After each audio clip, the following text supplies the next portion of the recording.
So this is the first in a long series of exercises that's referred to as continuation drawings. And the basic idea here is that we take a drawing that we really like, that has qualities that we really want to absorb and really understand. And it's an excellent exercise in a bunch of different ways. It's like really standing on the shoulders of another artist, or having that artist kind of like look over your shoulder while you work on his drawings. And it makes use of one particular form of memory, which is called haptic memory. There are a lot of different kinds of memory. There's memory based on sound, memory based on touch, etc. So haptic memory really is ingrained into us through touch. And so rather than just studying a drawing, the best thing that we can do if we want to really understand that drawing is to do a copy of it.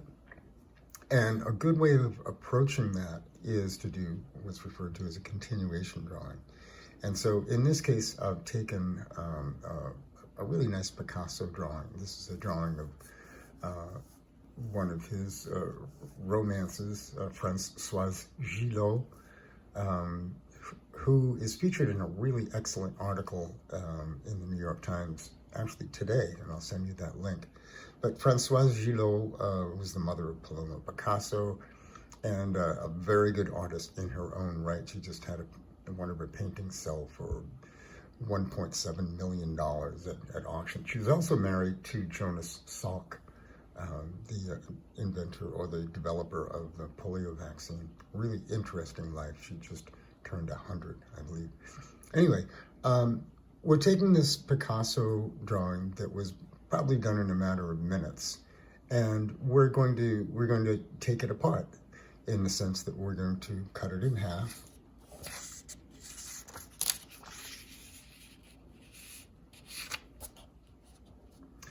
And we're going to complete the missing half of Picasso's drawing. Continuation drawing can be used in a whole multiplicity of ways, and there's nothing in visual arts that resembles the performance of music as much as copying from other visual masterworks. It's like placing a piece of sheet music in front of you to create the notes of the piece. So when we copy from great drawings and great paintings, we need to touch the surface of the drawing or painting. We have to apply that paint or graphite or medium in the same way that that artist did. It's the equivalent of how you could never play Mozart as if you were playing Duke Ellington, or the other way around. They each call for their own unique expression and the special register of their touch on the instrument. And the same is true for continuation drawings. You can't reproduce Picasso without moving your hands like he did. And so it's a very useful exercise and something that really stays with you. You hold on to some of that experience and you carry it into your other work. Picasso famously responded when he was accused of stealing from other artists. He said, well, yeah, I steal, but I steal from the best. So we're going to steal from Picasso.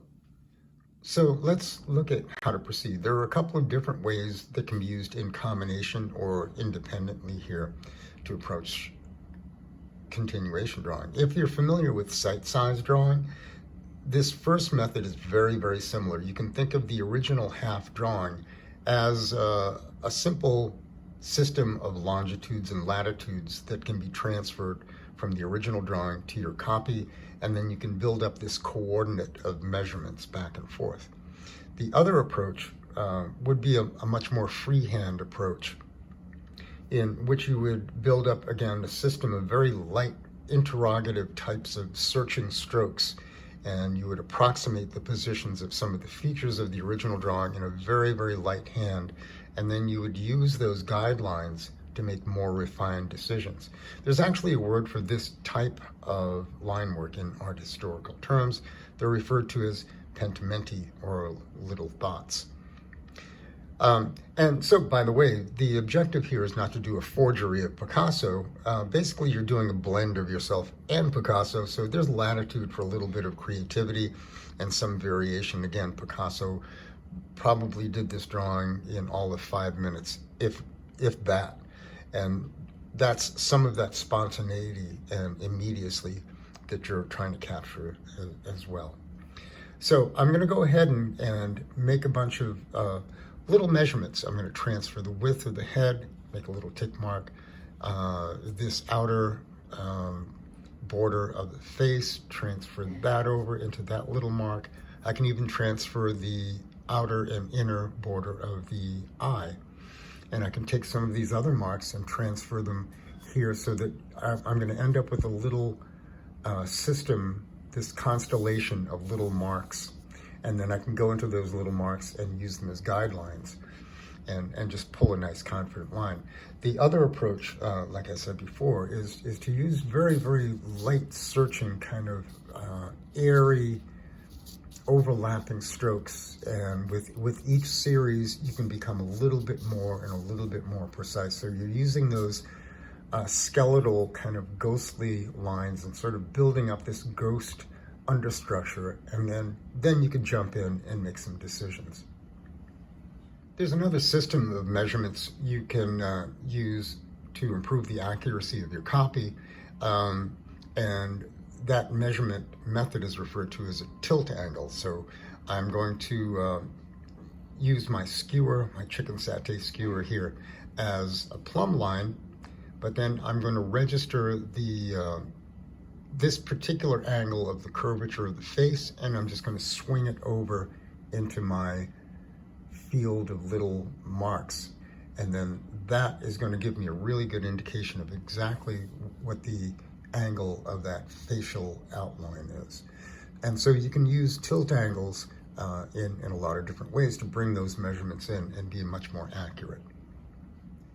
And so a couple of minutes later, you can see that I've brought in a bunch of coordinates that have been measured from the original to the field of my copy. And I've brought these general coordinates and general measurements and also tilt angles in to bring me to the point where I can be pretty confident and I can anticipate exactly what that nice, beautiful, simple contour is going to be. So by the time I'm ready to put down some absolutely definite marks, I can put them down with the confidence and the sure-handedness that Picasso had in making this gorgeous little drawing.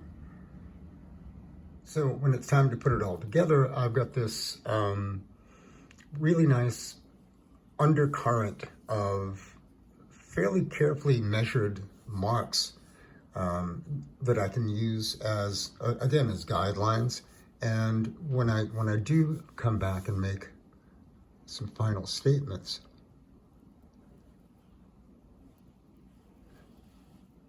my lines can be just as confident as Picasso's.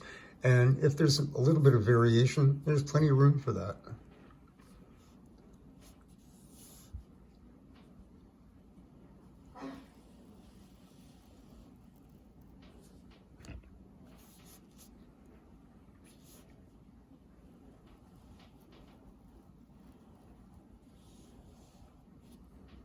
There.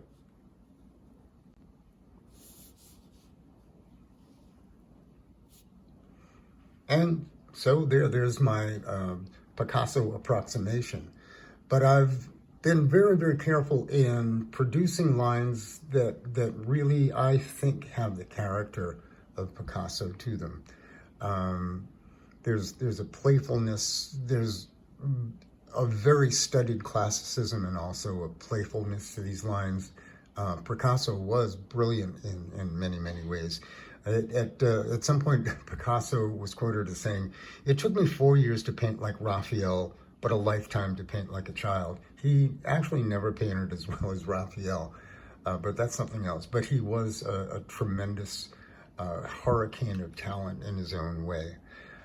So that's the basic approach to continuation drawing, and we'll continue with an escalating series of more and more complicated continuation copies. Ciao.